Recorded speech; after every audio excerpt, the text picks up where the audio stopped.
FIR এর copy আপনারা যদি একটু দয়া করে দেখেন, একদম দেখুন সেখানে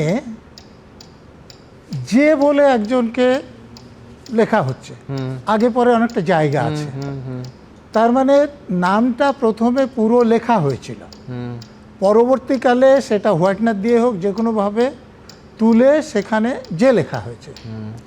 আচ্ছা, আমি আইনের যেটা জানি যে আমাদের আইপিসির 288 ধারা ছিল, এখন 72 ধারা হয়েছে। সেখানে বলা আছে যে রেপের যে ভিকটিম তার সম্মতি ছাড়া বা তার অভিভাবকদের সম্মতি ছাড়া বা স্থানীয় ওসির সম্মতি ছাড়া প্রকাশ করা যাবে না, কিন্তু যে আসামি তার নাম প্রকাশ করা যাবে না এরকম কোনো আইন তো নাই না।